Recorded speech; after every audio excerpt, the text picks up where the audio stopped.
A very good morning to you all. Welcome to Sunrise Daily today. I'm Chamberlain Uso. Well, it's a Friday morning. I guess that baton is on me today to mention the day. Yeah. Am I marking a good morning and welcome? Did I hear, thank God it's Friday somewhere? Where? I don't know. I'm just asking. Okay, maybe something, something playing in your mind. You know, it can happen. Well, it's just one of those songs. It's a good one. Yeah. Not to worry about that. Yeah. And speaking of which, you know, we've spoken about our population several times, and of course, there are several concerns, and rightly so, because that UN report is still there, that by 2050, Nigeria will be the third most populous country in the world. So if that were to be the case, you could imagine at the rate of our infrastructure development, policy formulation, are we going to be able to provide for that amount of people by 2050, given how we're progressing? And that's why many were always concerned about doing something about population control. We'll play the ostrich several times. Many describe that as the elephant in the room. No one wanting to broach that topic because they feel, oh, what if people bring in that religion aspect? Is it going to be a touchy issue? Come on. Even countries in the world, Saudi Arabia, Israel, they talk about these things. So are we going to be any different? Development is development. It doesn't understand or discriminate against any country or nation. Facts are facts. The issues are issues. So we can't be unnecessarily overtly emotional about some of these things and not address what stares us in the face. And speaking about that, the president did launch this population policy. Did anybody even know what our policy was before now? Who was it? Incidentally, it's a revised document. So maybe okay, so there you go. So listen to this report and get a thing or two, and then we'll return afterwards.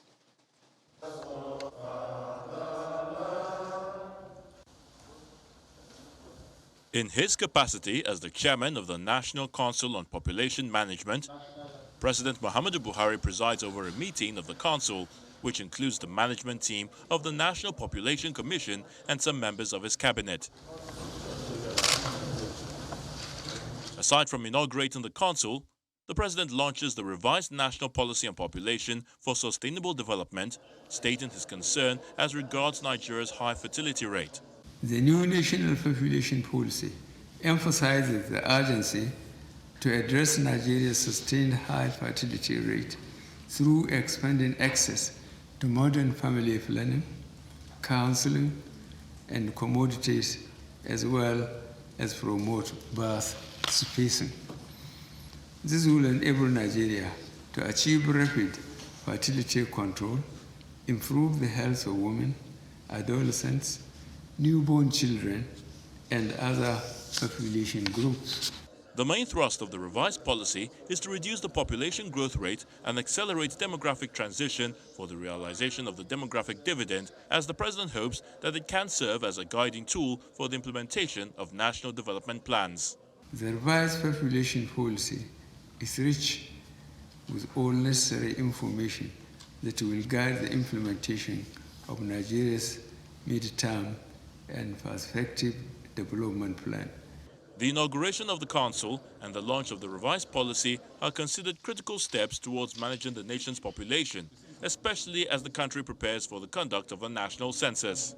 In addition to providing strategic direction in the implementation process, the National Council on Population Management will hopefully advocate for and support the conduct of the population and housing census, thus providing accurate and up-to-date data to guide the implementation and fast-tracking of the progress of the policy.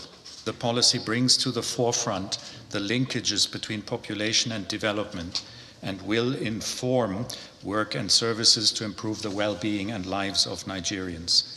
The government expects that the forthcoming census exercise will provide the required data for the successful implementation of the revised policy.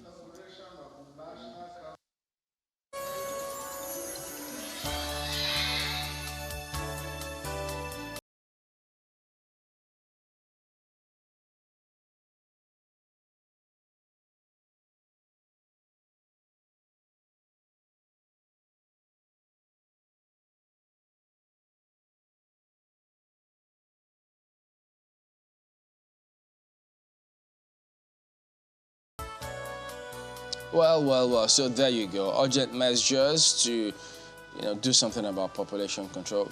We know census is not population control. Do we have a cap or measure? How many children is every family supposed to have? So maybe we'll just find details. Or are they going to go there? Well, it's a whole lot packed into that, comment of Mr. President. But don't forget, it's a revised version. And there's a question you asked earlier. Did anyone even know that we had a national population policy? And, well, this one is perhaps even, well-crafted.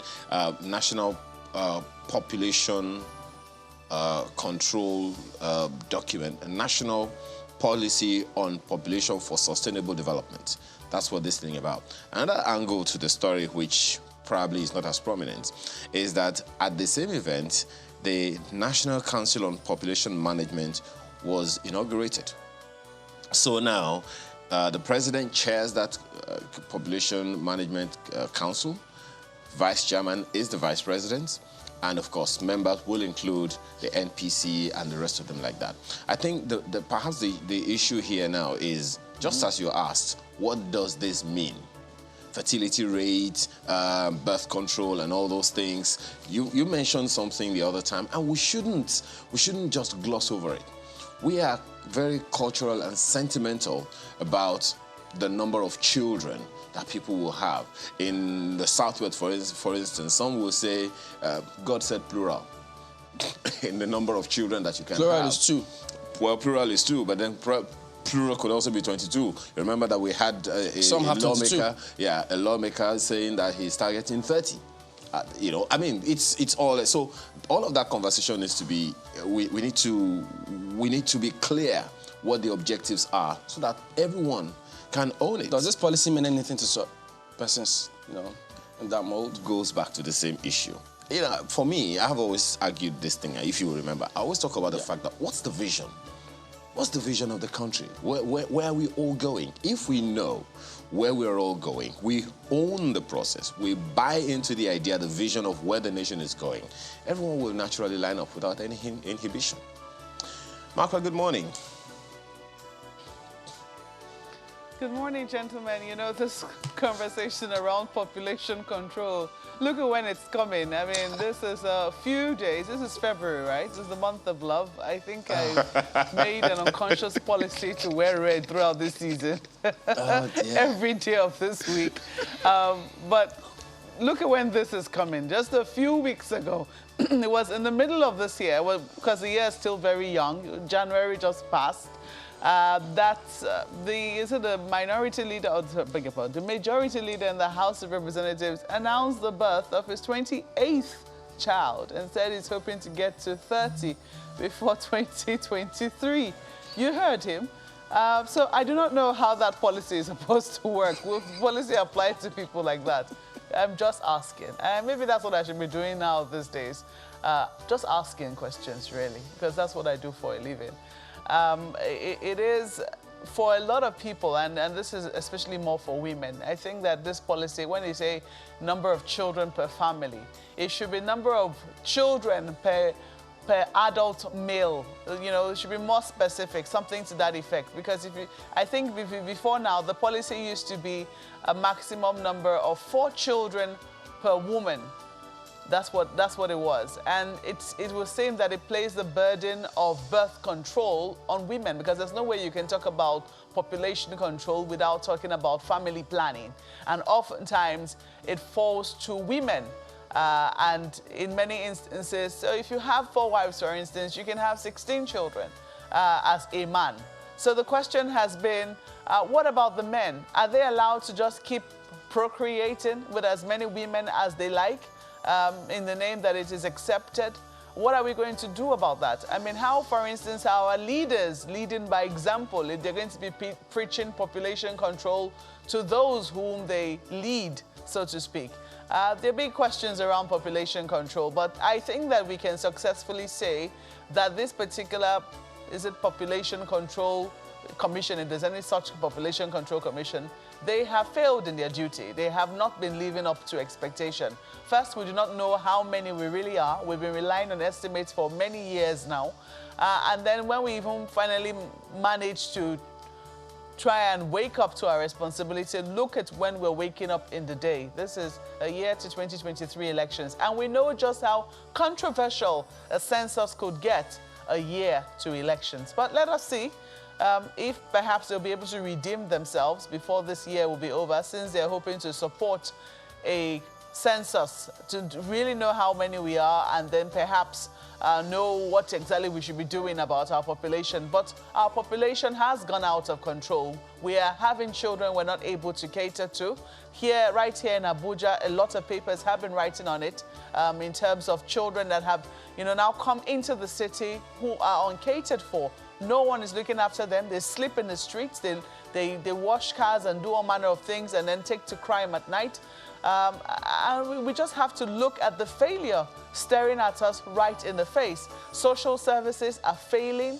We're not able to send our children to public schools. A lot of people now have children and they're not thinking of public schools for those who can afford it, for a lot of people who can afford it. And that's why you find even mushroom private schools springing up here and there to cater to those who think that, the public system has really failed. So if we're not able to know successfully how many we are, how are we going to plan? If we're not able to say these are the families that we have, how are these families expected to cater to the children? Big questions, gentlemen, but we know that at the root of what we're currently facing, the challenges we're facing as a country, is a question of our population and how we have been able to manage it. And if we're to go by what we currently have, it doesn't look like we've done a good job of it. So who knows what the population control policy will be without addressing specific issues, specifics. So one wonders, I guess we'll just see how they go with that, because census is usually political. They're always like, oh, no, this figure is not right, this figure is not this. Development is not political. Welfare of lives and property is not political. Whether children go to school or not is not supposed to be political. Welcome to the world here. Well, there you go. Let's take a look at some of the dailies. Just start with New Telegraph this morning. Terror war. FG uncovers 520 Boko Haram ISWAP financiers associates. Says 156 firms, BDCs involved too. EFCC secures 2,220 convictions. I wish I could see the breakdown of those convictions. Who are those people that have been convicted? ICPC 66. I know they've spoken about this before, so I think they're just bringing everything together. Anti-graft agencies recovering large sum of money for government. Islamic State leader Abu Ibrahim killed in Syria. That's ascribed to U.S. Okay. And then you see World Bank, inflation pushes 12.8 million Nigerians into poverty. Rise in food prices to claim more. This just goes across purposes with that plan. The government wanted to bring, still want to bring 100 million people out of poverty. That is taking a hit with this now. So 12.8 million just lost them. They've gone into poverty, according to this World Bank report. What are we going to do about that? Yeah, I think it's a big...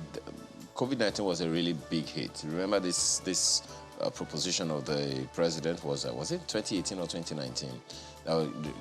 In a partnership with states, government will draw 100 million people out of poverty. Then COVID hit. So definitely, it's a very, very faulty start on that. And then look at what you see at the bottom strip right there. 2023, amid Tinubu, Oshibajo, imminent row, Buhari's men plot South-South candidate. 2 former governors on APC's radar. Southeast already has support of Afenifere, Middle Belt, Arawa, Isugu. So, there you go. Even the Middle Belt now also saying something. But who knows? That's what usually happens. Well, this period. Don't forget that Middle Belt is essentially northwest, or north central, right? Well, some of them, they prefer to call themselves Middle Belt. Well, and some say, well, it's not central. So it's all Do we even all those have political tags? Yes. Do we that even they have give to those them? geopolitical tags in the Constitution? I don't think so. That's what I'm saying. When people keep insisting on that, there's no such thing. It is just political tags to get political mileage. Yes, we'll say that again and again. That is what it is. Absolutely. The Daily Times newspaper has this one on its front page. Same story as the New Telegraph this morning, but here is its own angle. FG uncovers 96 financiers of Boko Haram and ISWAP on the front page. Says analysis by NFIU discovered 424 associates and supporters of terrorism financiers, involvement of 123 companies, 33 BDCs. And there's a quote there: the Buhari administration has put in place structures to check corrupt tendencies, make corruption unattractive and costly. That's the lead of the Daily Times newspaper this morning. How far that goes, we want to check on the inside pages. Well, the story continues on the inside pages. ISWAP would become deadlier than Boko Haram if allowed to fester, Zulum warns. Says about $9.6 billion lost to Boko Haram insurgency in Northeast. The details of that continues on the inside pages. This is something that is really, really worth expatiating on, so we can get really an idea of what the whole issue is about. The details you find on the inside pages, along with several other stories on the front page and from the front page and on the inside pages. That's the Daily Times newspaper this morning. Well, take a look at what the Vanguard has on its front pages. Terrorism, ISWAP poised to take over Nigeria, Zulum warns. Begs Buhari to hire mercenaries, demands accountability in military spending. Federal government names 553 as terrorism sponsors. Excuse me.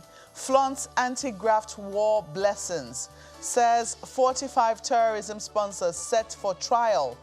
Blames rising insecurity in rural Nigeria on financial suffocation of local governments. So you have all of those stories on page 5 of the paper. You also see there, convention, we're ready. APC writes INEC. Oshibajo's men upbeat. Buni not seeking to be APC chair. Well, you find all the details on page 8. You have a lot of other stories on the front page. Seems spoiled for choice on the front page of the Vanguard this morning. Finance Minister presents 250 billion naira sukuk check to Fashola Akpabio, Bello. Bandits kill 3 policemen, abduct 4 village head, 4 children, others in Niger. And so the kidnapping continues in the north central state of Niger. Your Mr. and Mrs. is on the front page. There are a lot of other stories. I'm going to leave you to do them yourself, but I'm not going to leave out Aya's Mr. and Mrs. this morning, particularly because I like Mrs.'s reply. It goes, your friend Mike told you something bad about me and you believed him. I'm ashamed of you. As for Mike, I'm not surprised. His name sounds like the abbreviation for microphone.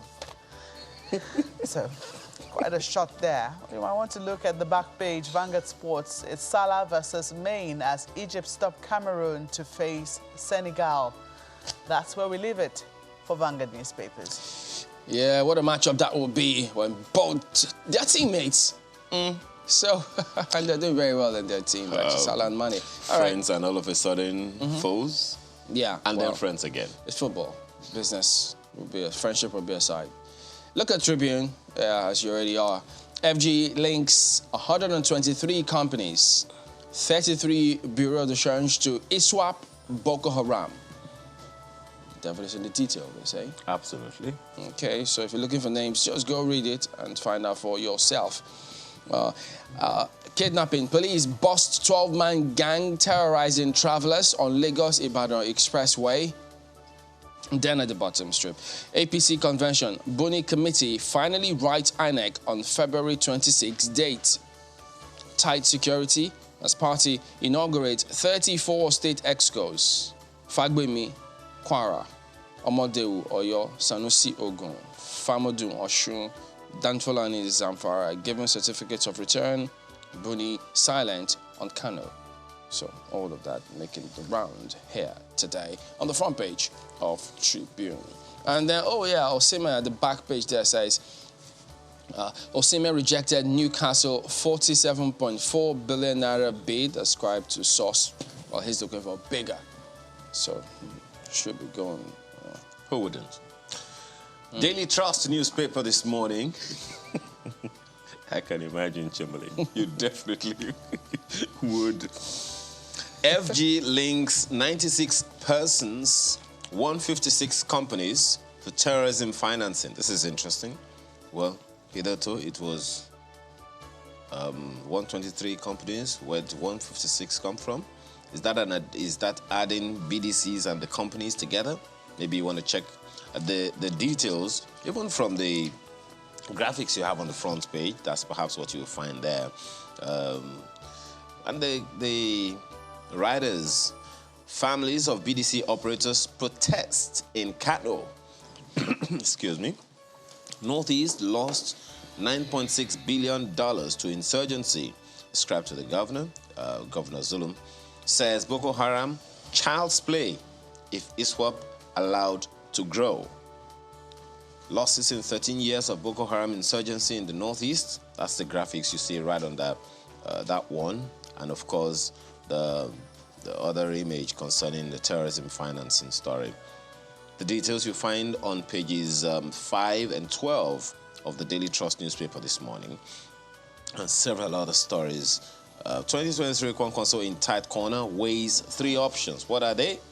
Find the details on the inside pages. Right under the nameplate, World Cancer Day.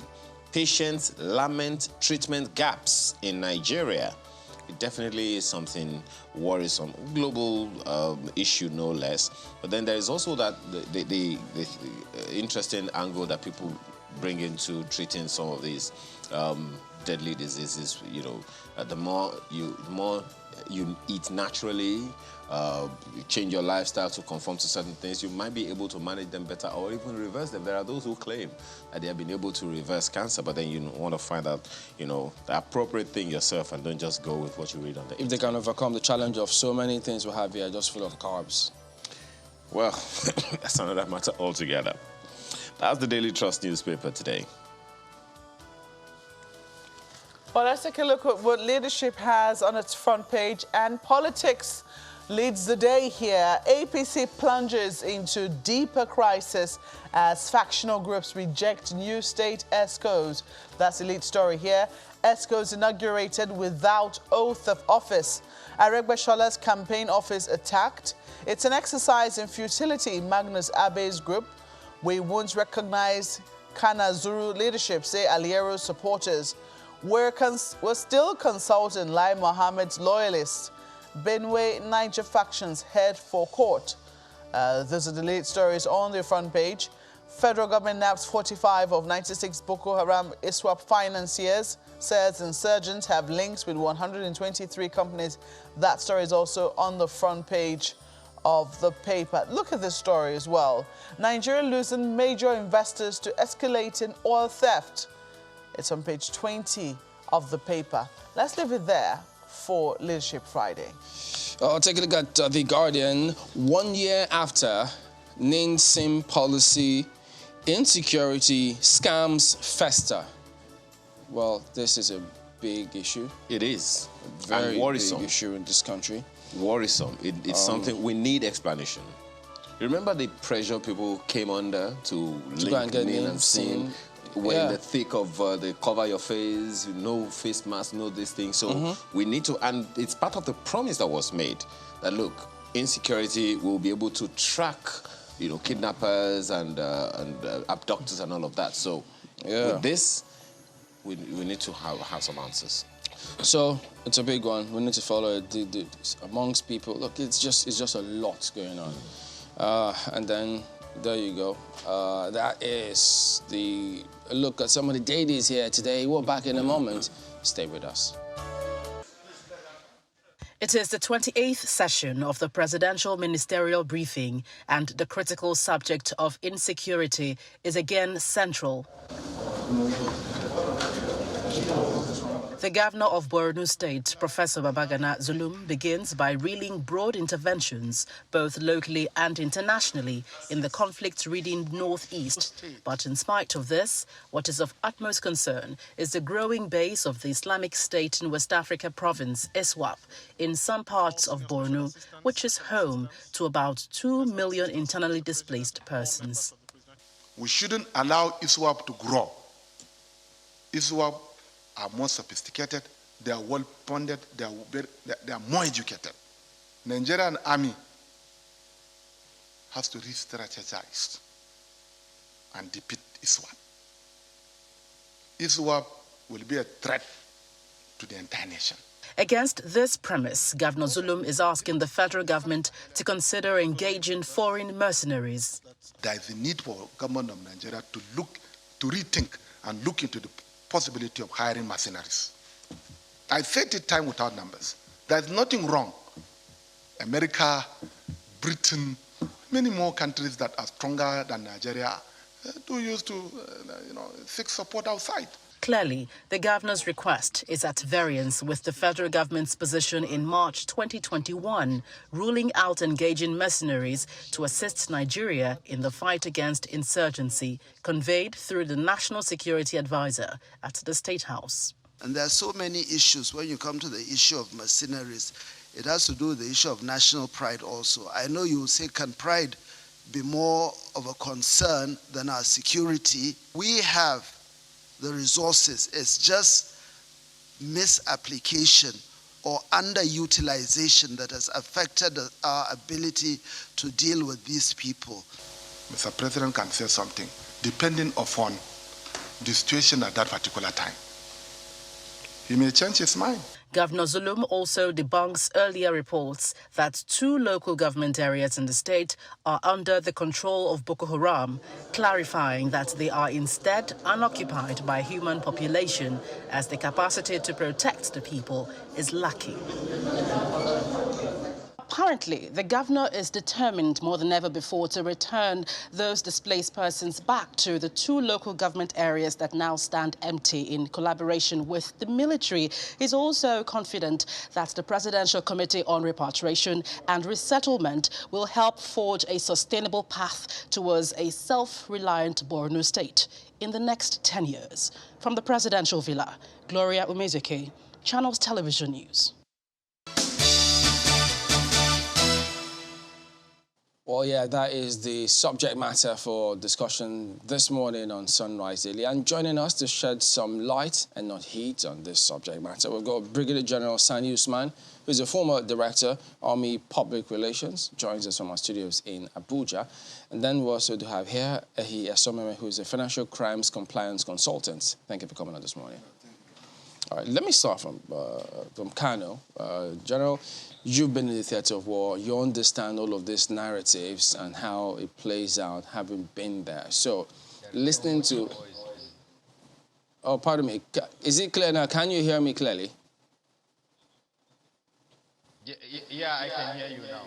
Okay, nice. So, I hope you caught a lot of that report, if not all of it. So having listened to that, particularly the comments coming through from the governor of Borno State, his recent comments about what we need to do, ISWAP and hiring mercenaries, what are your immediate thoughts on the matter?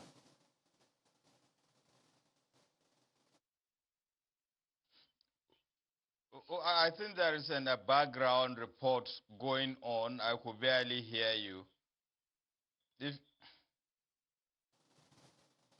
Okay, I'm sure the gallery is listening such that they can just correct that and eliminate that completely. How about now, General? Is it any better? Yeah, I'm hearing you now. Okay, did you get the question? You can go ahead and respond if you did. No, I did not get it. Can you repeat it, please? Right. I was saying, listening to Governor Zulum yesterday, which I'm sure you caught a lot of it, and the report you played this morning, I don't know if you caught some parts of it. What are your immediate thoughts on what he said we have to do to prevent ISWAP from giving us a challenge in this country, further challenge? Well, I think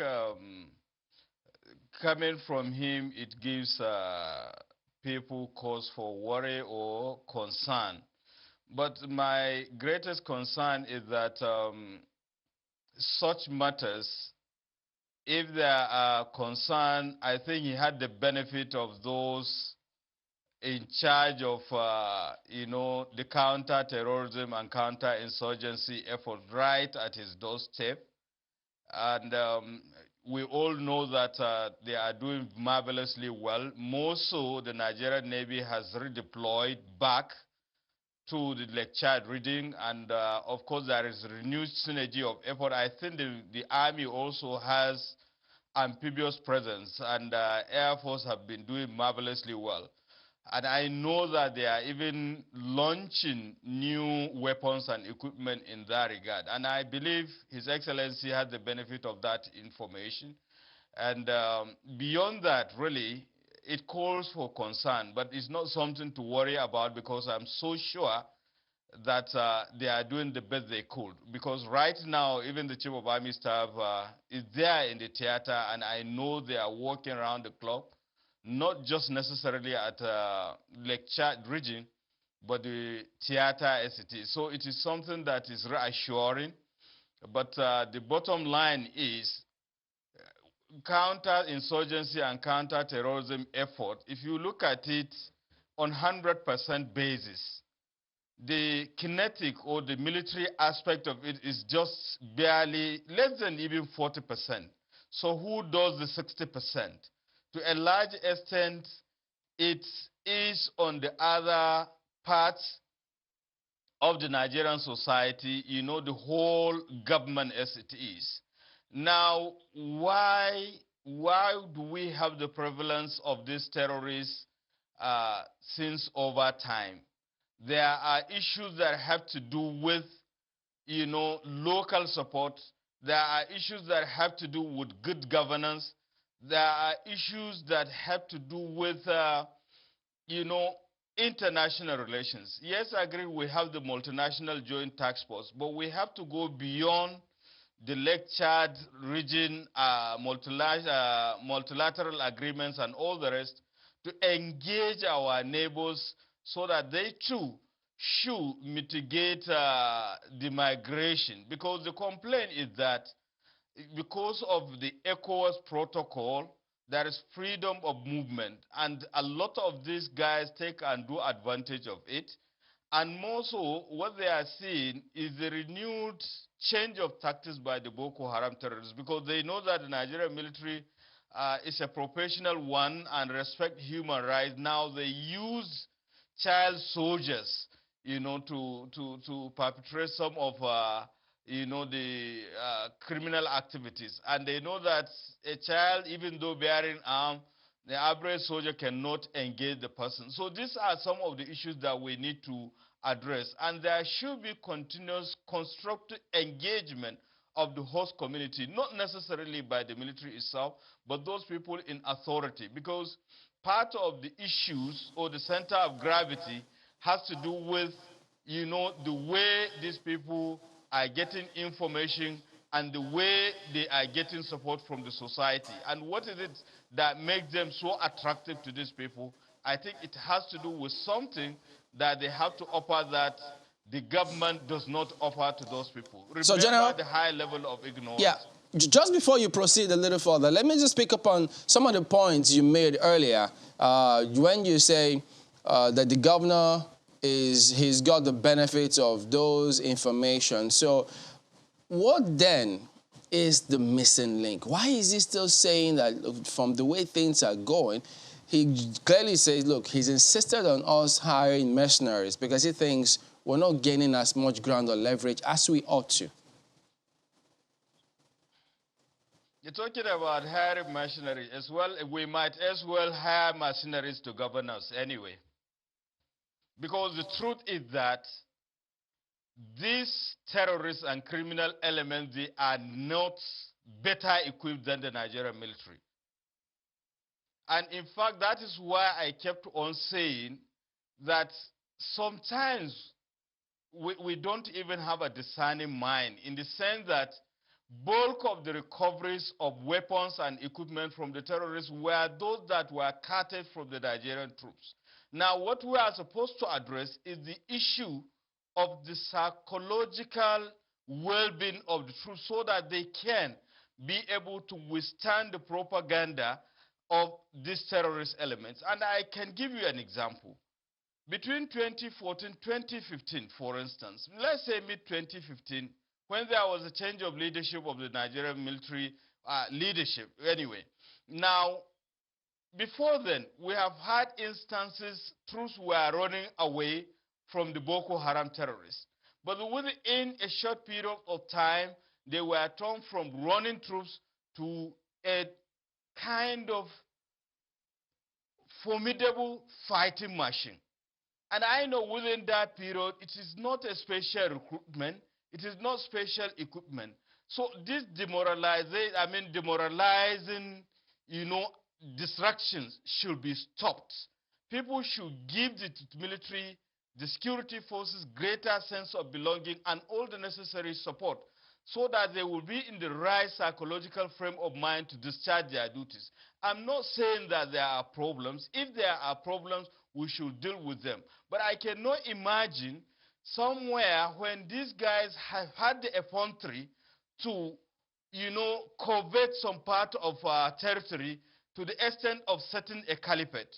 Now the military have risen to the occasion, they have dismantled that, and thankfully the governor has just said there is no local government that is under, Boko Haram or ISWAP terrorists. Now who did that? It is the Nigerian military. There was no mercenary. So why don't you continuously build on the gains, rather than denigrating the efforts of the Nigerian military? It is one thing for you to be in their midst and commend them and come to Abuja and say a different thing. We should be on the same page. If there is anything, we should always be talking to each other, on the same platform so that people, if they are doing wrong, they should be made to understand they are doing wrong and they should be able to, correct it. This is how it is supposed to be. But I stand to be corrected. I don't think the issue of hiring mercenary is the financial to security challenges in this country. We have all it takes to do that. All we need is more number. All we need is more number and more equipment and weaponry. And these guys are doing marvelously well. We have seen the renewed, synergy among the armed forces and the security forces. I think we should continue to encourage them and build on that so that we can see the end of it. And by the way, I think we should commend Nigerian troops for the marvelous job they are doing. If you look at what happened to Colombia and other countries, they battled insurgency for over 5 decades. But within less than 2 decades, we are able to achieve such progress. And that is why now there is even semblance of good governance. It wouldn't have been possible if such efforts were not made by the Nigerian troops. So I think we should be able to commend them, not only commend them, to continuously be encouraging them so that they can be able to discharge their duties for the benefit of the Nigerian society. So the issue of mercenary is demoralizing. Such talks, honestly, people are dying, on daily basis. They are maimed, and you are telling them that their effort is not good enough, that you want a foreigner to come. I think we should be able to reconsider the position of the military. We should not be politicizing these security challenges. We have all it takes. These guys are Nigerians from various parts of the countries. They are sacrificing, laying their lives for the benefit of the society, and somebody will just get up and say that they are not good enough, that you should get away, let's bring foreigners. Foreigners will not hold ground. We have tried it before. They will only shoot on the air. They will not hold ground. More so, the Air Force has just launched fighter jets again. So I think these are things that we should take into consideration. I am not even in position to disclose what the Navy has in Kitty, particularly in the Lake Chad region, going on patrol in the Tumbus and what have you, and the Nigerian Army. and of course the support of the other security agencies, particularly the intelligence community, the NIA, and the Department of State Services. I think we need a synergy of effort. We should be telling ourselves the home truth, not be playing to the gallery.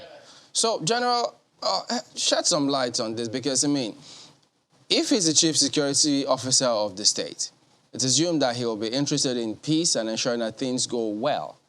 And if he says, look, certain things are not working, mercenaries should come in, you say we need more numbers.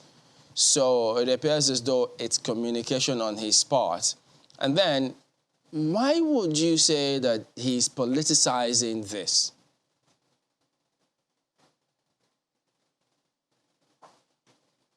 Well, possibly you are not getting me right. I'm talking in general terms.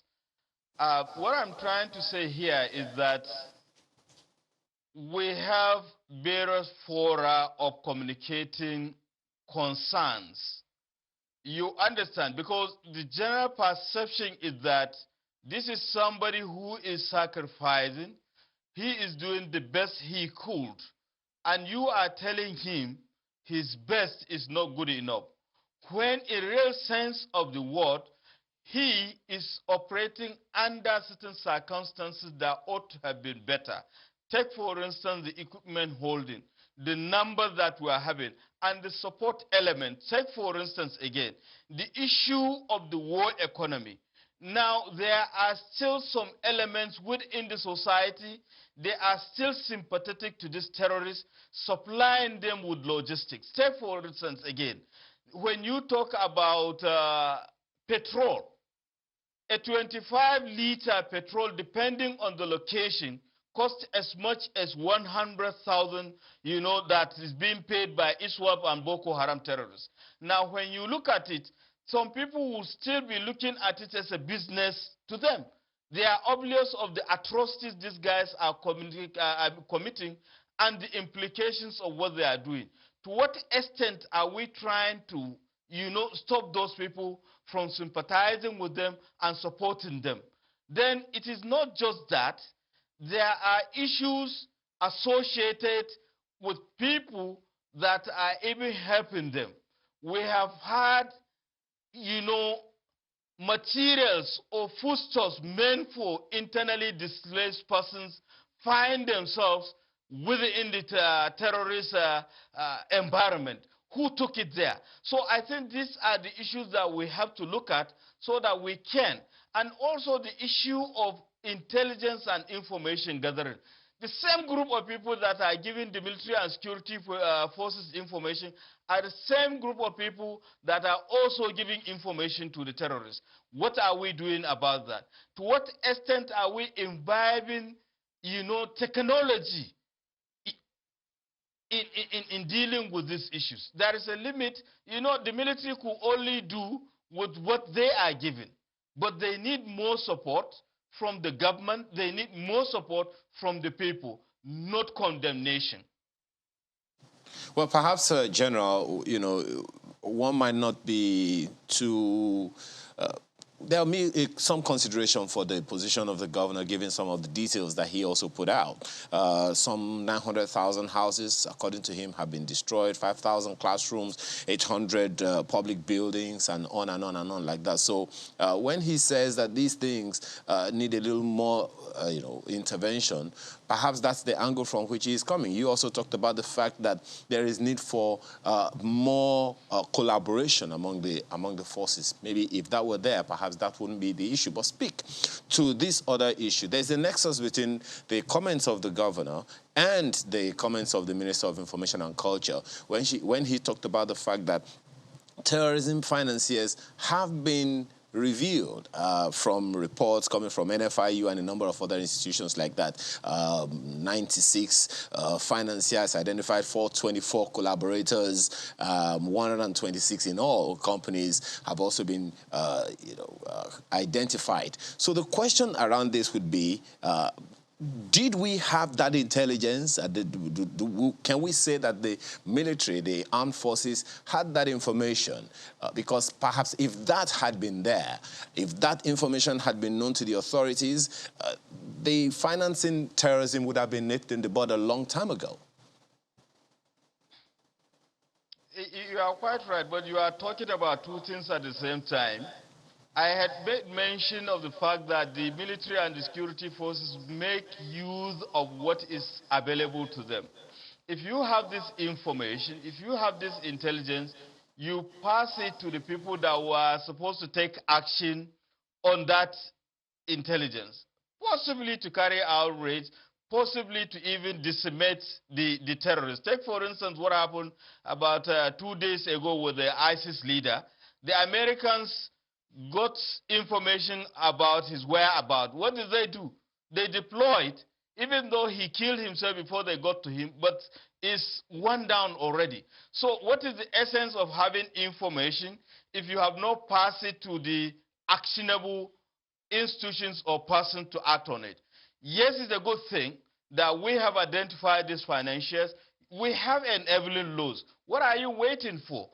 Take them out of the scene using the constitutional steps that are readily available. You know, we have court of laws, so they are supposed to be arraigned. I mean, unless, of course, you are telling me that you have not concluded the investigation. And with this kind of thing, it will go a long way to reduce the menace of, terrorism in this country. Because the military or the security forces are only groping in the dark because the information is not being passed and is not being acted upon. You know that somebody is financing terrorism. What are you waiting for? You are supposed to prosecute the person, and you are supposed to stop his activities. So I think beyond the mention, I think we are interested in seeing the steps being taken by the government to deal with these people. Remember, again, there are 2 or more outstanding issues. Just recently, we have had the unprecedented net number of Boko Haram terrorists and their families, surrendering. What are we doing about them? Some of them are kingpins. They have carried out raids, killed, maimed, raped, destroyed so many properties, and killed so many, innocent souls. What are you doing about them? They are still being fed, they are being processed. I think the criminal justice system should be rolled out so that there should be justice, not only to the victims, but to also the terrorists. Then you have the other people that are in detention. Initially, there was massive trial, the Giwa project. What are we hearing about it? So these are the issues. To what extent, again, are we improving on our governance system? The level of illiteracy is unprecedented. And there are some societies in the hinterland that they are yet to receive the dividends of democracy. So that if they are given sense of belonging, they will, have kind of affinity to the Nigerian state. So if a terrorist come up with any offer, they will rather be on the side of the truth, be on the side of humanity, than, be on the side of the terrorists. So these are issues that we are supposed to be talking about, at the same time talking about the improved strategy and synergy of effort by the military. Yes, they are supposed to be more proactive also, because the society is depending on them, to ensure that on daily basis we record more progress in the counter-terrorism and counter-insurgency efforts. All right, General, let's bring in, speaking about those financial areas, what the government say they've seen. We've got here, Someme here, financial crimes compliance consultant. Well, about that story where government says, look, certain people have been discovered. He says, what are we waiting for? Go ahead and do what you have to do. But is it that straightforward, handling this kind of things with the financial sector? Yeah, definitely. It's not. It might not be that straightforward, but it depends on the depth of the investigation going on, because we don't know whether there was a rush the minister came out to publicize what had gone on. Because if you look at Gaiba's report, Mutual Evaluation Report of Nigeria, that was released last year, you see that there was limited prosecution. So when the number was quite high to say that, okay, we have, that large number of people, 90-something people, and, associates of 400 and something, the first question I asked myself was that, okay, what about the level of, in terms of who has been prosecuted already? What are we waiting for? Because the way it starts from the financial institutions, it starts with, if they got the report, they could have actually got the report from financial institutions or from the Nigerian Customs Service. So from the financial institutions, it will come in terms of suspicious activity reports, suspicious transaction reports, currency transaction reports. So if the report was that detailed and the Nigerian Financial Intelligence Unit, was able to utilize it, analyze the report, disseminated it to DSS, to the FCC, and all that, there shouldn't have been any much delay to be able to go ahead and prosecute. So, but the problem now is that if they're coming out right now to be able to publicize it, and not much has been done, because I'm seeing it as a way of probably trying to put it out to the Gaiba, that, okay, we are actually making progress. But what I'm saying now is that we're not seeing immense progress. If the intelligence report is actually that comprehensive as it should be, because when you file a suspicious activity report, it's actually supposed to be comprehensive. The units over there would actually try to look at all those particular aspects. You know what they say, follow the money. Exactly. And you'll address some of these challenges. Exactly. We've been at this work for a very long time. Yeah. So how would you then assess, because something, our compliance in that financial sector seems weak, and that's why this seems to fester. Would that be the case? Yeah, definitely. In the way of following the money, it requires definite internal controls for financial institutions to put in internal controls to be able to have like automated systems in place, as opposed to manual systems in place, have a strong understanding of the terrorist financing risk involved, which is actually missing in terms of what we actually see. So what we need basically is a situation where there must be, like, for example, if you are filing a suspicious activity report, the quality of it has to be enhanced so that it actually helps the institutions. My apologies, Mr. Sonora. Yes. I haven't heard the answer to the question. All right. Let me ask that question again. All right. So we've been talking about illicit financial flows for a long time. The president, part of the first things he said was that we are losing like hundreds of millions of dollars to illicit financial flows. Right. How that money is flowing, I'm pretty sure it's not crypto, right? It's something that that's why it's denominated in dollars. Yeah. So how easy or not is it to track these financial flows through the financial institutions or wherever? Yeah, it's definitely quite easy to track all these institutions. Because would you say then, if it is that easy, would you say then that there's some complicity somewhere? Yeah, obviously. The EFCC have come out many times, even under the leadership of Ibrahim Magu, many times that there has been some form of conspiracy between employees that are actually in the bank together with fraudsters to be able to launder funds. Because when I say that it's easy, what I mean is that on paper, it actually looks easy. When you have the issue of measures like customer due diligence measures, enhanced due diligence measures, and what you're supposed to file and all that, it's supposed to be quite easy. But when you have the issue of complicity going on, when there's conspiracy going on within the background of weeding out employee fraud and corruption, that's where the problem is. So they've tried to actually put in a lot of measures in place to be able to fizzle out all these particular issues there. So in terms of illicit financial flows, that's why you see the issues of Pandora Papers going out, Panama Papers going out. The first question we ask ourselves, how are these funds actually leaving the country? Because when you have a situation where when you're supposed to file, according to Section 2 of the Money Laundering Prohibition Act 2011 as amended 2012, you're meant to file your currency transaction report if it's more than $10,000 US. So you're like, how is actually 1 billion leaving, but just like that, it just goes out of the country? Because there's actually complicity. There's a lot of influence from the politically exposed persons which are there to be able to work hand in hand. Because when the big money is there, they actually don't do what they're expected to do. Okay. And the CBN are supposed to do the needful. We'll talk a little more. We'll shed a lot more light hopefully on this matter in just a moment. Don't go away.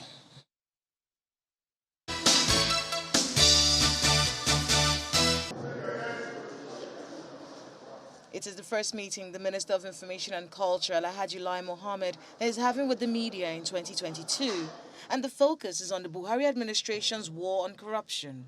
I said the fight against corruption This briefing is holding about a week after the Transparency International released its latest Corruption Perception Index, where Nigeria dropped 5 places to 154 out of 180 countries.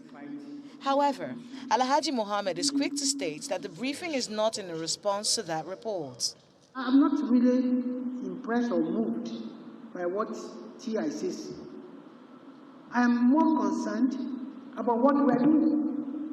The minister links corruption with the war on terror, stating that a progress report from the Nigerian Financial Intelligence Unit reveals 96 financiers of terrorism in Nigeria. 96 financiers of terrorism in Nigeria. 424 associate supporters of the financiers. The involvement of about 123 companies and 33 bureau de change. The analysis has resulted in the arrest of 45 suspects who will soon face prosecution and seizure of assets. The minister accuses naysayers of continuing to dismiss the Buhari administration's anti-corruption efforts. He reels out the achievements of the various agencies fighting corruption in the country in both the public and private sector. In 2021 alone, the FCC secured a total of 2,220 convictions. The TSA system has now been implemented in more than 90% of all federal MDs. The executive order in 2020 that gave financial autonomy to local governments, to state legislatures, to the judiciary, some of the most effective ways of fighting corruption. The Minister of Information and Culture is stating categorically that today's briefing has nothing to do with the Transparency International report. However, this particular report by Transparency International identifies particular areas where corruption is rife, especially in the public service, where public servants have been accused of taking kickbacks for doing their job. While the Minister of Information and Culture believes that it is possible for us to check these particular excesses if everybody puts their hands on deck and follows the Buhari administration in its fight against corruption. Kayla Megwa, Channels Television News. Welcome back to Sunrise, Eddie. Well, we're still with Brigadier General Sani Usman, who is a former Director, Army Public Relations, as well as Ehi Esomeme, who is a Financial Crimes Compliance Consultant. Well, let's head to Abuja. Makwe has got some questions for our guest. Makwe? Thank you, Chamberlain. Indeed, I have some questions for General. I was listening to you, one cannot help but, feel that you feel very put down by the comments of the governor of Borno State. But in fairness to him, he hasn't said anything that puts down the Nigerian military. It will seem that he's only asking for help regarding the threat which he sees that ISWAP could be if not handled as seriously as we need to handle it. If you look at it from that prism, would you say that he was asking for too much? Actually, when you look at what he said, actually, it's a statement of fact. If you don't handle issues accordingly, they will get out of hand. But the truth is that given the situation we have, there is a kind of misunderstanding because people were thinking that it looks like as if, we are not doing enough, particularly the security forces. But the truth again is that they are doing the best they could, but they need more support, more encouragement to deal with this issue. And there are other elements of the Nigerian society that they ought to do better than they are doing so that we have the desired end state that he was talking about. Now, who are those elements of the society? I made reference to the fact that if you are putting counter-insurgency, counter-terrorism efforts on percentage, let's say 100%, the military effort is less than 40%. So who does the 60%? And what are those things that need to be done that would compose the 60%? So it is not just the military or the security forces, but other segments of the Nigerian society have a role to play, particularly the government. And when I mean government, in this instance, the three tiers of the government, the federal, the state, and the local government. We know that bulk of the local governments are not working. What makes them not to work? We have to make them to work so that they can be able to address some of the issues associated with, infrastructural development and issues associated with people in the rural areas and what have you. Then what is the role of the state governments? What is the role of the federal government? Yes, the federal government has so much to do, one of which, yes, the deployment of the military and security forces, but we also need to have more coordination. We need more galvanization of the people so that they will understand that, look, this fight against terrorism and insurgency is a collective responsibility. Then locally at the state level, so let's scrutinize a bit more the 40% which you say, or the about less than 40% which you say is the military component of the fight against terrorism. Some people will say, I mean, you have also admitted that the military is overstretched. The military has many battles on its hands, it will seem. It's been invited into internal conflicts which it ought not to have been invited into in the first instance. And when the governor was speaking, he did mention that a number of other powerful countries also solicit the help of mercenaries. So it does mean that there is a place for mercenaries. I imagine that it would be very difficult for someone who is in the Nigerian military or was a member of the Nigerian military to come and say that we will need mercenaries to come and fight for us. But from what you know and how our battles are currently evolving, if you look at insecurity threats around the world, what is the place of mercenaries in fighting terrorism or fighting any battle on behalf of a country?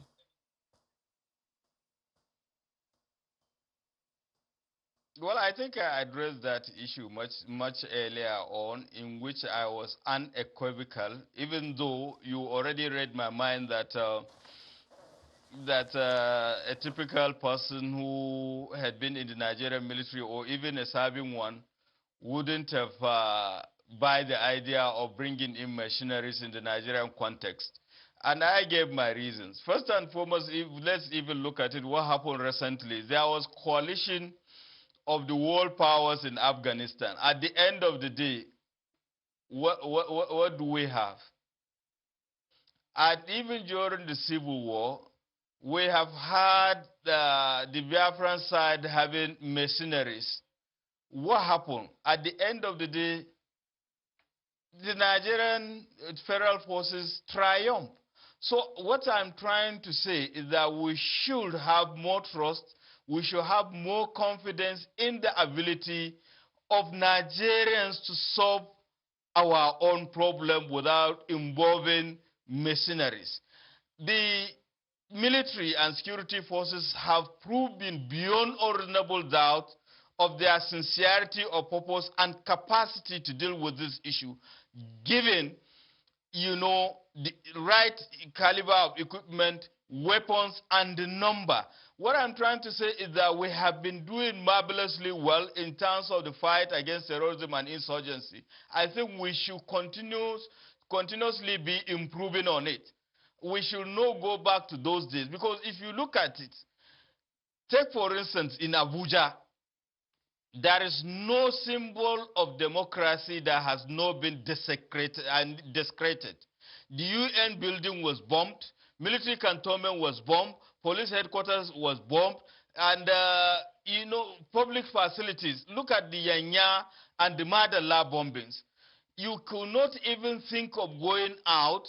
I'm not even talking about EPA plazas and what have you.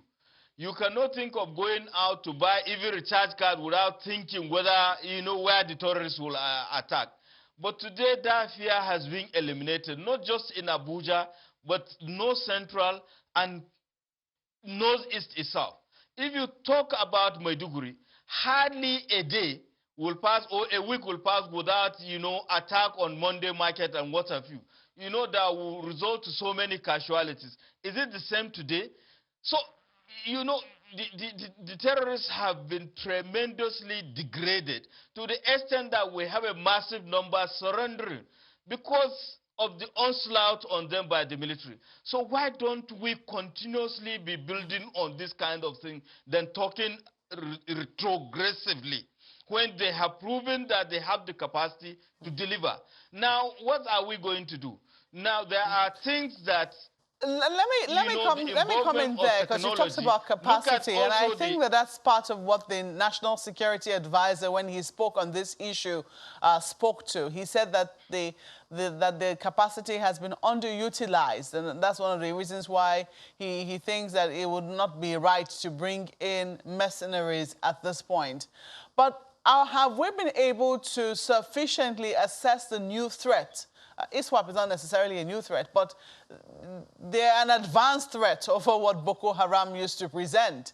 And if the governor is expressing fears over the sophistication of this particular new group, have we been able to do, how will I put it now, an unbiased and an objective assessment of this new threat to know whether what we currently have on the ground can face it sufficiently and successfully? That's what I'm asking. You are quite right about unbiased assessment. We should be able to do it, but even without prejudice to that assessment, we all know that we have made tremendous progress in the counter-insurgency and counter-terrorism effort. All we need to do is to keep on improving and perfecting our ways. More so, these people, because of affiliation, they tend to change their tactics. But thankfully, where they are drawing strength, they are equally being deflated. I have made reference to what happened in Syria just recently. The ISIS leader has been taken out, and I believe efforts are ongoing to also deflate their ranks in that way. And given what we are doing in this country, I believe we can be able to deal with the issue. However, I made reference to the fact that, yes, we have multinational joint task force. Yes, we have our military doing the best they could. But we should continuously be having constructive engagement with our neighbors to mitigate the migration of these foreign fighters, proliferation of small and medium arms, and at the same time to psychologically ginger our troops so that they can understand they have the capacity and capability to deal with these terrorists, as it were. Look, let them be more daring than it was. Than what is happening. You don't have to wait. You should go hunting for them. They should be yearning for the blood of these criminal elements. That is how to go about it. And with that, and with the support of the Nigerian people, particularly the media, putting it in a way that, look, once you do good, you will be applauded. If there are issues, there are ways to also go about it,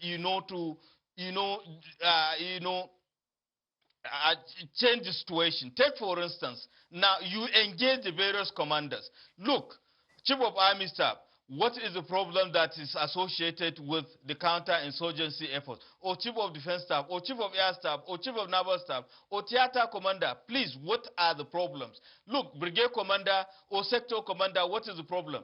And going down the ladder, you will ask the various, maybe Brigade Commanders and Battalion Commanders, what are the problems? And going back to Company Commanders, going down to platoon commanders, possibly there are issues associated with it. It is not just that you will sit down, you give them equipment, you just have to monitor and give them, timelines to achieve certain things.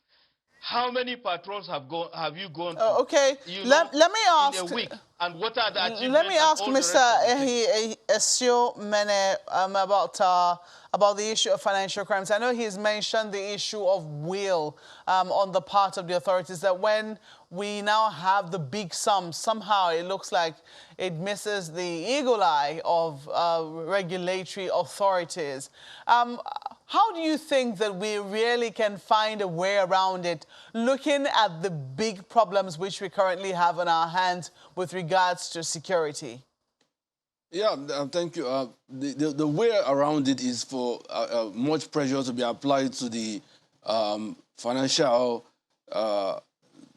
intermediaries there, which are there, like all the financial institutions are there. There must be pressure on the management team, the board of directors, whoever is there, because there's what they call the issue of culture of compliance. In the absence of culture of compliance, no matter the laws, no matter how strong the laws are, there's nothing much impact will be made. So in terms of culture of compliance, you have to look at the fact that, because most of the time when you look at case studies, from my experience, you see that there are very limited number of people that are there, that are supposed to be there in terms of ensuring that compliance takes place. So we have to ensure about that. The CBN does have its own regulations, guidelines. It's even issued out administrative fines. But if you look at it, not much has been done. You don't hear about a situation where, okay, this person has been fined this particular large sum of money. So there must be a lot of focus on those particular, especially when it comes to designated non-financial institutions too. When you look at the idea, not just going into, because you cannot separate and just leave the banks like that. You also have to look at the people, all those real estate agents, for example. Unfortunately, lawyers are not part of the system right now because of the case before the court. My apologies. You talk a little more of that, but you said, talking about let's stick with the financial institutions exactly. That we're talking about here now. So is that to say that and notice in the banking halls is just cosmetic?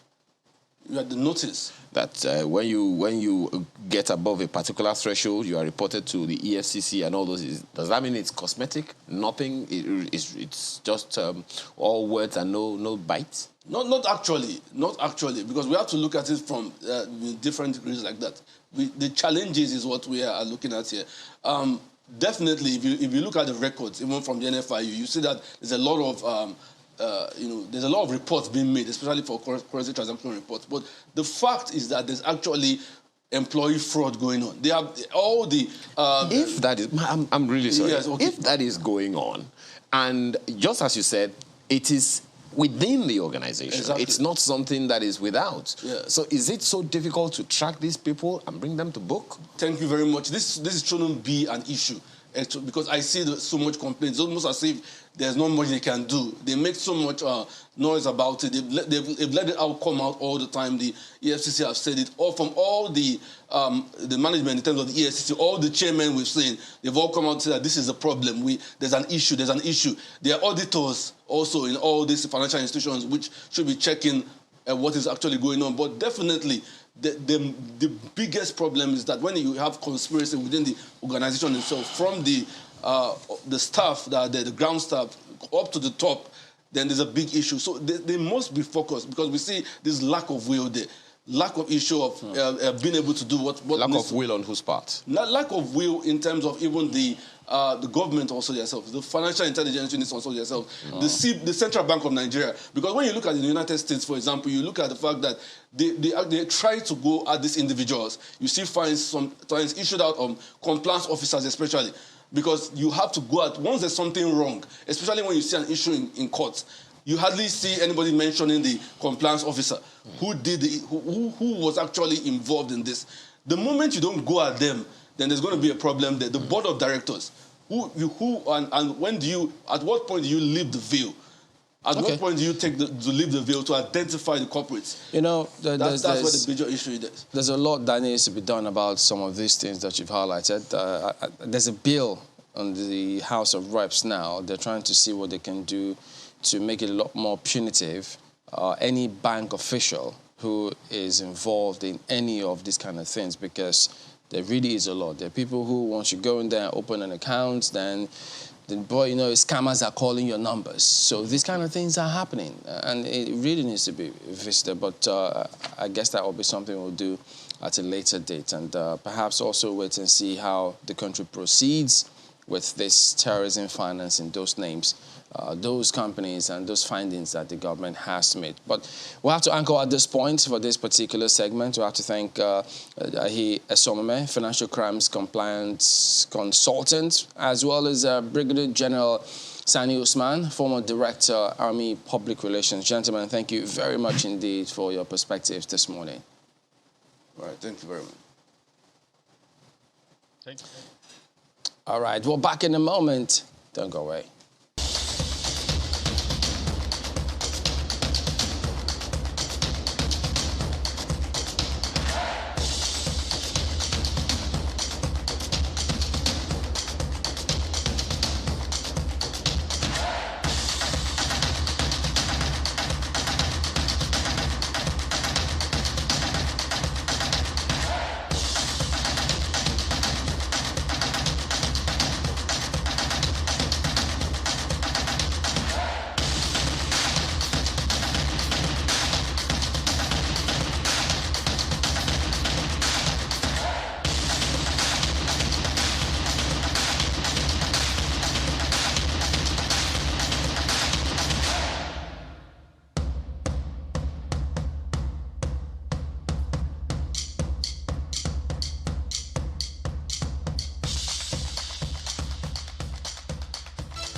Welcome back to Sunrise Daily. We're turning attention now to leadership, essentially getting our leadership recruitment process right. We can't talk about this enough until we get it right, whenever that is.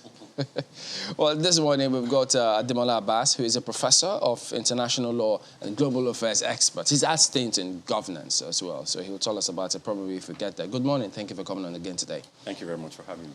Well, now we're building up. I always says, we're in election year. Well, there are different elections this year, actually. It leads up to the main one next year. And we've seen different persons putting themselves up, indicating their interest to go for, incidentally, the #1 job in this country. And so there are several perspectives. I mean, we see different climes. We see what is the main issue for those climes. But from here, it appears different. So it's right for us to talk about leadership, because if we get it right, many believe so many things in this country will go right. So if we could start from asking you, for instance, what would you consider as the bane of our leadership in this country? Thank you very much for having me, and nice seeing you again. Well, it's really difficult to put finger on one thing that is the bane of leadership in this country. It's a panoply of factors, basically. Number one could think very carefully about the process itself for recruiting leaders for this country. When you talk about the bane, you're talking about maybe the most pivotal challenge, the most crippling, consideration in anything. But when you look at the way our leaders have emerged, especially probably since maybe 1999 or thereabout, and I use that date, that was when Nigeria engaged with democratic tenets after the whole hoopla of military regime.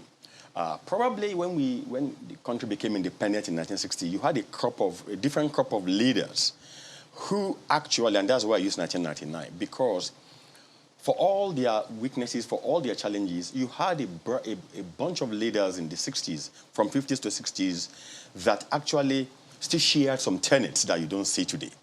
I think our fathers grew up in those generations watching debates in the parliament, throwing banters, and, as it was in the best traditions of, for instance, the United Kingdom, that many of them learned from. You had leaders, Namida Zikwe, Awolowo, also from the North, Tafa Balewa, very, very intelligent, very, very savvy in their own right, even if they have political differences. You had leaders who actually understood then what principles were.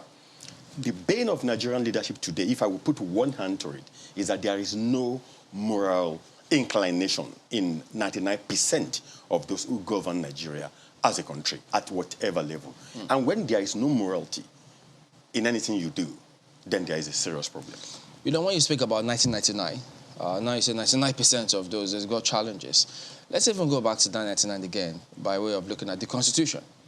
The requirement to be the leader, those who go for the #1 job in this country. I know it may sound a little funny, but it's serious. Oh, look it at is the law. not funny. Yeah, look at the law, for instance. Look at what it states. The 1999 Constitution, Section 131. It says, a person shall be qualified for election to the office of president if A, he is a citizen of Nigeria by birth, he has attained the age of 40, he's a member of a political party and is sponsored by that political party, and D, he's been educated up to at least school certificate level or its equivalent to be the #1 person in this country. But we know if you need to get into a private sector, some cases 5 years, 10 years. Chamberlain, even public sector.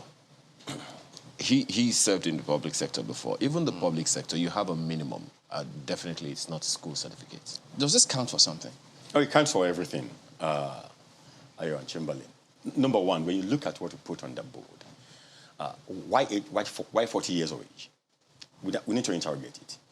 Look, Jacinda Ardern in New Zealand, she's just 38. She took over in her 30s, in her mid-30s. You know, Sanna Marin in Finland, she's just 38. Goita, even in Mali, interim, she's just 36. You know, the youngest president or the youngest leader in the world today is a captain regent of San Remo. I'm talking about Giacomo Simoncini. He's just 27 years old. You have 20-something-year-olds who have governed country, who are governing country, 30-something years, who are doing fantastically well. We are still hung on. Somebody must be 40. By the way, many of those who sat and who drafted that particular law, they served this country in their 20s and 30s. Don't let's forget that. We produced presidents who signed some of the constitutions, who were in their 30s when they became head of states of this country. So it's very, very cynical.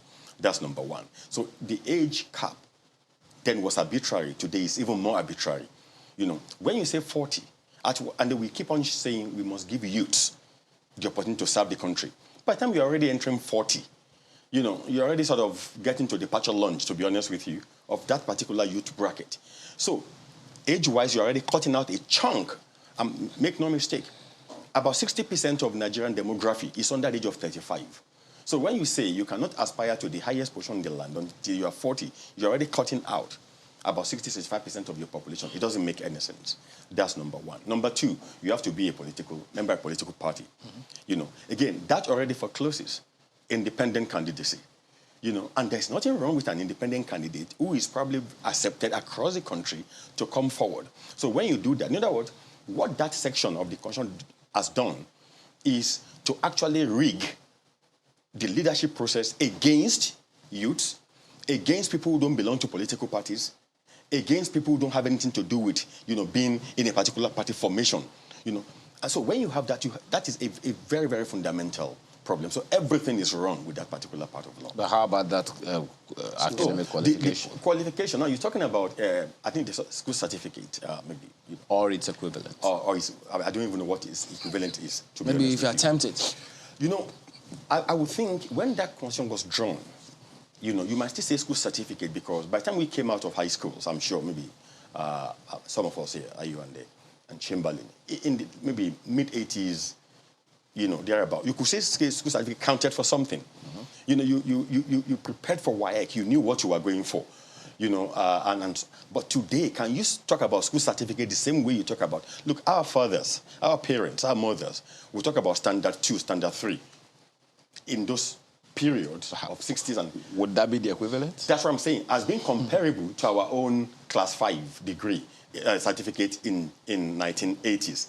When you're now talking about school certificate today, to be honest with you, it doesn't even measure probably to primary 2 of 1970s in terms of quality. So in other words, it is odious. It is old. It is anachronistic. It should be thrown out of the Constitution completely.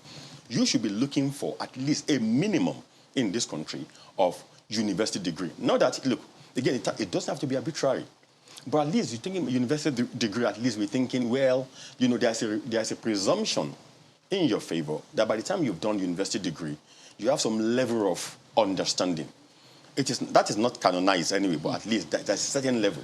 But I think that school certificate is a bit too low. Because sometimes the country looks, wonders, complains about how the economy is going south, how certain policies somersault. One comes up today, the other comes up tomorrow.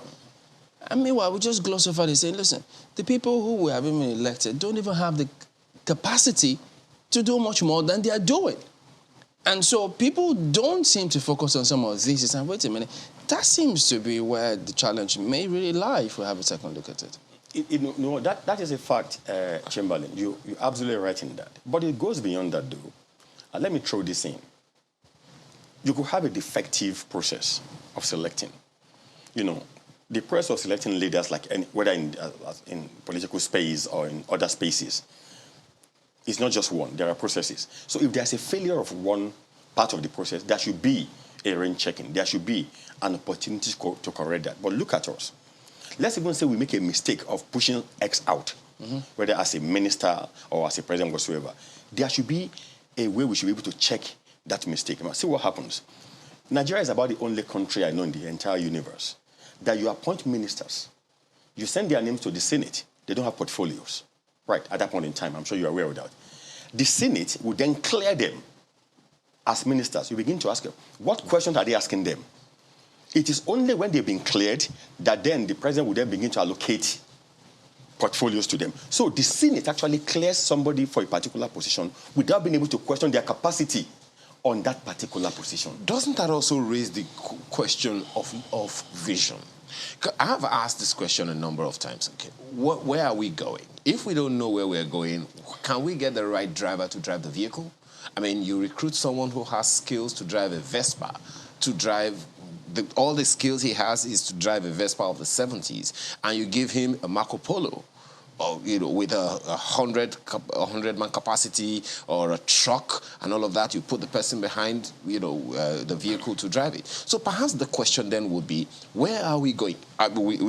Chamberlain just cited the example of if it was in the private sector, you wanted to recruit someone. You recruit the person based on the person's pedigree that you can see on his CV. So and the person comes into that organization with the assurance and confidence that, okay, I know what this organization is about, I know where this organization is going, this organization can also help my career path. So if we do not have a direction where we are going as a polity, as a nation, okay, this is what we want to achieve in the next 10, 20, 15 years or whatever, how was the assurance that we'll be able to recruit the right person to get the job done? Well, thank you very much for that. The question of vision, as you rightly said, is also a functionality of other factors. In law, I'm a lawyer by training, obviously. In law, we say, nemo dat quod non habet. You cannot give that which you do not have. It's the first principle of Latin maxim that you learn as a law student. You can't give something that you don't have. Let's look at our country today, to be honest with you. Sometimes, when I look at the field of those who have come out to contest presidency, I cry. That a country of almost 200 million people, it is the same recycled individuals over and over that we are still promoting today as president. It breaks your heart in a way. But look, let's leave that for now. The truth is, I remember, I think it was a program that we had about 3 weeks ago that this issue of capacity came to play. And one of the things we actually brought out at that point in time was, look, when people come out in Nigeria to contest, we hardly ask them some relevant questions. Questions like, okay, in the last 4 years, you came out 4 years ago, you lost an election, maybe in Lagos State. We didn't hear you for the past 4 years. Every single pivotal issue that came in this state, let's take Lagos State as an example, you never said anything.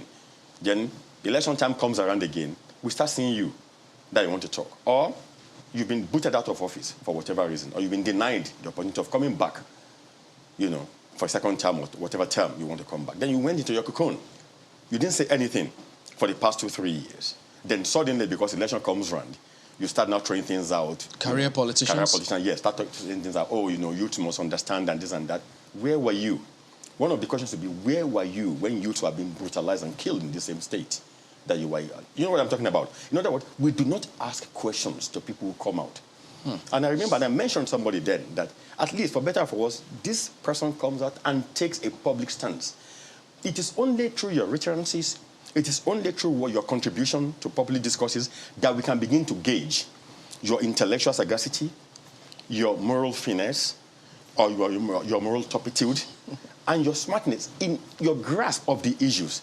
You don't just get that from a bunch of Nigerian leaders that have been governing us at all. Two things, Prof, on that point you made. First is the system that we have.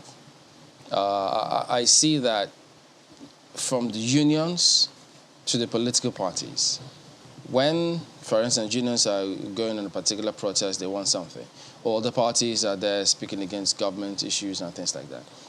We don't see them come up with their own fact and data, challenging the policy that whichever area that they're criticizing has put out, as we see in some other countries where they have this shadow system. So should we be looking towards having a similar thing like that? Would it help in any way? Well, that's important. It's a very interesting question because I think the the NCF, National Constitution Forum Front, okay, to which belong Professor Patutomi and co, and actually floated about 3 weeks ago, the first maybe shadow government you could talk about. In a way that, look, it is very important.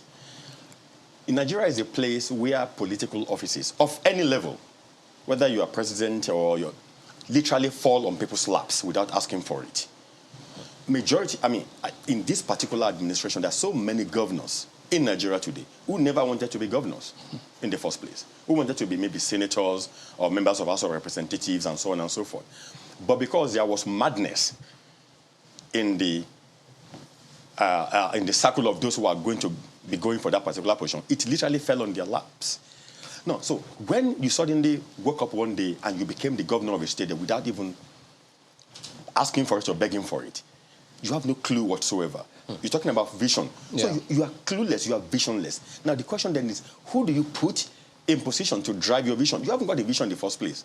So who do you put in? The second part of that is that... Sorry, Chamberlain, I'm sorry, maybe on the same issue. There's an example you'd given of a country in this world that has a succession system, that they have a pool of leaders ready to take over at any point in time. Yeah, right from the service of who the next president or prime minister will be. So there is a pool of leaders that have been groomed and trained over the years. Anytime they find themselves in leadership, they can perform. We do not have that system, do we? We don't. Precisely the point. We don't. We don't because of what we were talking about earlier on.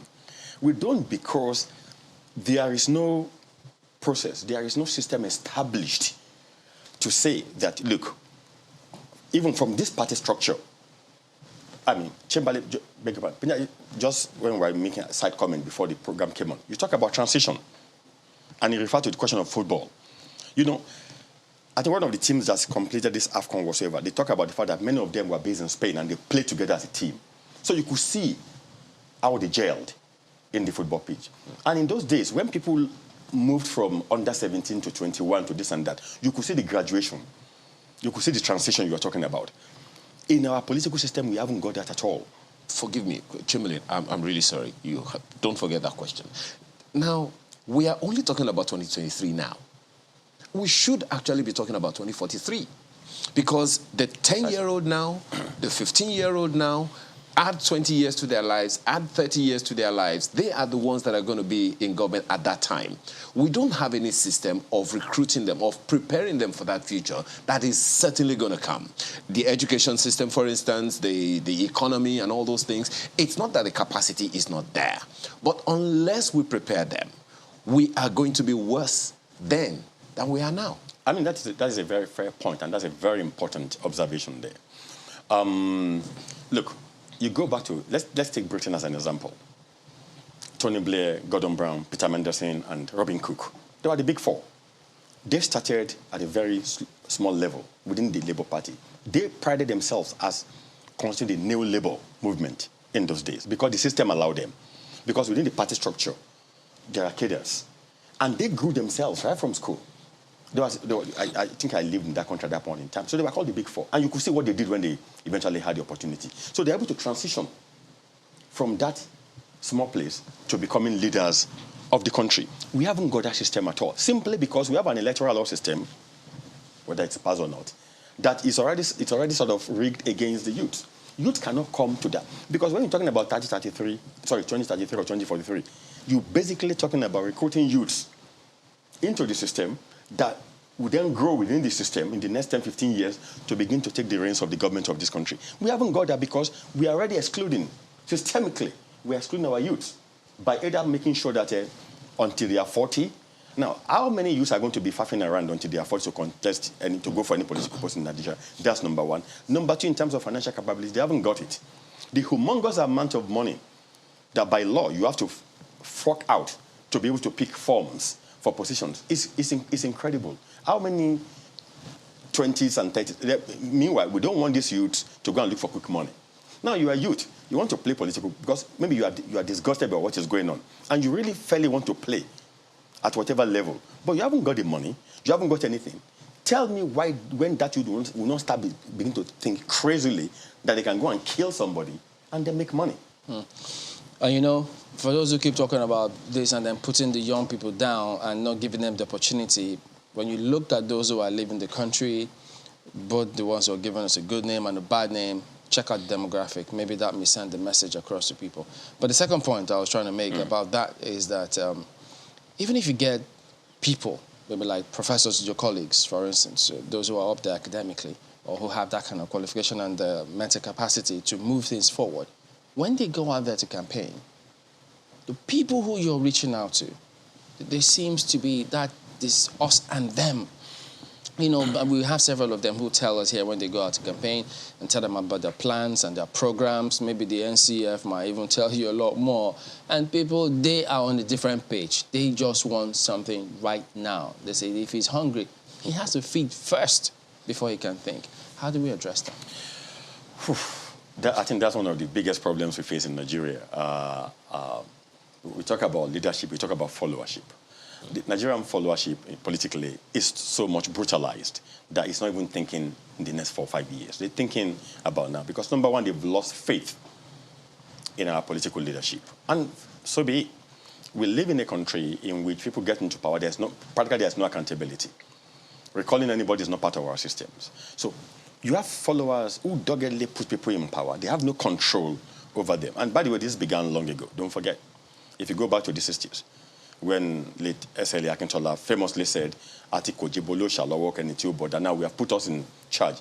Let's see who is going to remove us. Basically, just I'm paraphrasing. So that mentality has been there. You know, so yeah, whether you're a professor or whatsoever, you go out to campaign and this and that. People, number one, they want to eat.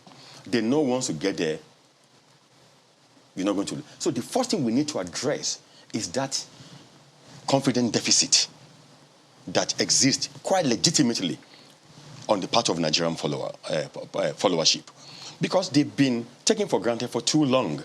So tell me, if I go out today to say I'm campaigning for them, they're going to be cynical. That's number one. The cynicism will be in two directions. Oh, you're a professor. Professors are just going to be talking books. It's a fact.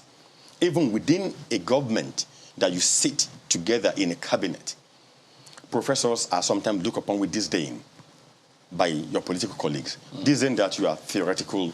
You know, you don't understand the pragmatism of politics. Pragmatism means that there are certain things that you wouldn't do for them. You know, speaking about solution, you've talked about some of them. I think there are a few places that come to memory. I know that I think Kaduna governor, they're doing something about political training or schooling, something like that, mentoring young people. I think I also know, I think Covenant Christian Center, they do this program. They have a political system wherein they do certain things. And then I think Anambra State doing something about leadership, political leadership as well. I don't know, I don't remember some of the others, so I know there are several other people out there. But when you were in governance, you know, in Lagos, what is it that you saw that you think we need to change if we need to improve and do things better? No, number one, first and foremost, culture of sycophancy. It cuts across the whole of Nigerian gamut politically, in so many other aspects, but it's politically. The culture of sycophancy is such that it's very stifling. And I will say this, you may have a good governor who has a vision, but when you surround yourself with a lot of sycophants, then you are in trouble. Because eventually, if you are a cabinet of 2030, even leave cabinet. If the governor surrounds himself or herself with 20 people, and you have, all you need at a point in time probably is about 3-4 clear-thinking people who can give you excellent directions. But they are overwhelmed by 16 others who are singing your praise. And unfortunately, those 16 others are the people who talk to electorates. The governor is going to listen to them more than you. But man, the governor will have forgotten that he or she brought you in the first place because you're a technocrat. Because he or she believes that you have something to offer. So so the culture of sacrifice has to go. Then number two, I think we talked about it was on that program where we talked about a servant leader kind of dynamic. That has to go away. Look, I don't understand the level of mediocrity that we got into this country. That we are commissioning roads and we are taking Ashoibi in Nigeria in 2023, 2022, 2021. We should not be promoting mediocrity. You know, it's just like when you go to an ATM machine and you put your card in and you take your money and you're happy. It's the money you put there anyway that you're using your card to withdraw. You put a government in power. They campaign on certain mandates. I'm going to do this and this and that. And then they give you a road or they give you a hospital and you are taking Ashoebi and this and that and you are dancing all over the place and that is splashed all over newspapers. It shouldn't be the way we should go. Okay. We need to change that culture completely. Okay. So psychophancy has to go. Mediocrity has to go. Then there must be enough room for civil society organizations. CSOs are very important. You're talking about training. You know, CSOs are very, very critical to development of any nation, of any community, because they are actually more in contact with the grassroots. Okay, just a very quick one because we have to go shortly. We can't wait until 2040 for the youths to take over, to get involved. What would you recommend to them now? You have 60 seconds. Youth should go and form their own political party. Youth should go and form their own political party. How? How? By going to INEC and register. There's nothing wrong with that. They can go and register. But they don't have the necessary requisite structure to move through. You talked about funding challenge. But that is the point. That is registering party per se. You don't need millions to register your party. It's to run. Look, if we have startups in Nigeria doing excellently well. Nigerian youths are incredibly gifted. Let's not make mistake. You have the power of social media in their hand. These are the youths who mobilize for Big Brother Nigeria overnight. Yeah, they mobilize billions. If they're really serious about leadership, Prof, can I apply that to what you said previously about UK, the Big Four? Yes. They went through the system, the labor system. Yes. Now, if they channel that energy they have for entertainment and bring it into any of these established political parties, can they take them over and achieve? But that is the problem. That is the problem. The existing political parties are so contaminated that I don't know the kind of salvation you need to bring them alignment. So, but they have the structure. Yeah, they have I'm not doubting that they have the structure, but what I'm saying is that it's either, look, you're talking about youth, many of them don't have political experience at all, make no mistake, and they're coming into established parties that are gargantuan in nature, that have this structure, that have all the resources. They will put them there and they will stifle them to death. Yeah, but they have to learn, because if they don't have the structure, when they form the party that they will learn. I agree with that, Shimbalin, but you can learn when the system is permissible for that. It's permissive for that. The system, the political system we have in Nigeria today does not permit Nigerian youth to join them and learn from them. They will frustrate you. I have seen people who went into government with brilliant minds and they came out wretched from that same. What I'm saying is that if Nigerian youths are serious enough, and they're serious, but if they are serious enough about playing, political leadership role in this country, they should not wait until the existing parties call them to order. They should form their own party, and then they can then lay their own route and then begin to work. 10, 20 years from now, maybe they'll be able to do something credible for the country. Well, yeah, in the short term, the media too has a huge role to play. We need to ask people questions based on what they've done before, what would they do about the economy, because globally, the economy is king. So if the economy is not right, it leads to unrest, protests, several things. But we'll have to thank you, Prof. Always a pleasure to have you on. Ademola Basti, Professor of International Law and Global Affairs Expert. Thank you. Well, let's take you through some feedback now. Yeah, we'll begin with this one by Olagunjo Oladele, who is talking about the leadership recruitment process, of course. Recent social and political events, he says, reinforce the beliefs that the society has entered a period of dysfunctional chaos and that the Nigerian political system is no longer capable of providing consistent leadership at all political spectrums. Now you have to choose the extent to which you will succumb or you will resist. Passivity means succumbing, and succumbing means agreeing to be a part of an exploitative and unfair system. Well, Festus jumps and talks about the ISWAP concerns and terror financiers, saying, while I trust the ability of our national armed forces to degrade Boko Haram, there's no doubt that they are overwhelmed. And with ISWAP gaining strength in our country, there's nothing wrong in bringing in mercenaries to help crush the terrorists quickly.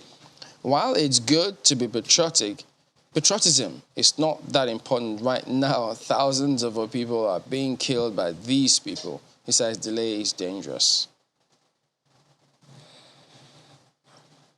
Well, Collins, talking about terrorism financing, says it appears that some of the financial regulators and government agencies responsible for monitoring and control are either lackadaisical, compromising, complacent, or inadequately equipped in both infrastructure and know-how to counter the financing of terrorism. And then you see Jibril talking about insecurity. He says, I stand with what the general said. There is no point bringing in mercenaries. Let's improve what we have and give them the necessary support. Increase the numbers of the forces, equip them, and make sure terror sponsors and financiers are dealt with robustly. That way, we will succeed. Roland says, it's a tweet, if we can hire a foreign football coach, why can't we hire a foreign army to fight Boko Haram? Oh, dear, two different things, Roland. Two different things, I tell you. Are they really? I mean, both of them are war, aren't they, Chamberlain? When it comes to football, do we know the difference? Well, look at this one from Edozie Nkechi. He says, your guest said foreigners will not hold ground. Is it not for the military's good that foreigners assist them? They have done very well, but need to be assisted to make the fight go away fast. It's one death and displacement too many. You got next one there? Yes. Emmanuel says, regarding ISWAP concerns in Nigeria, I agree with Governor Zulum's position on bringing in mercenaries despite efforts of the Nigerian military. We need more of technology than foot soldiers in modern-day tackling of terrorism. Eka Dixon says, the uncovering of terrorism financiers is a political propaganda. If the federal government means business, they can prosecute the so-called financiers without the media propaganda of the announcement. And Silas Danyang has this saying we are better now than in the past because there are no more bombings is sad. It may just be a change of strategy of the murderers who appear to be prosecuting a strange agenda. Comparison, if necessary, should be based on number of lives lost on daily basis. Well, that's all we'll have to leave it with the feedback this morning and for the week as well. Can't believe it's Friday already, gentlemen. What a week it's been. Thank you so much for watching this lovely week, this lovely first week of February. We hope you have a lovely one indeed. And you know why I'm saying so. Thank you for watching. I'm Mark Well-Guyusu. Well, perhaps to reference what you said earlier, it's the love month, right? Amaya Makinde, have a wonderful rest of your day. Maybe you should love your neighbor as yourself then. I'm Chamberlain Luso. Goodbye.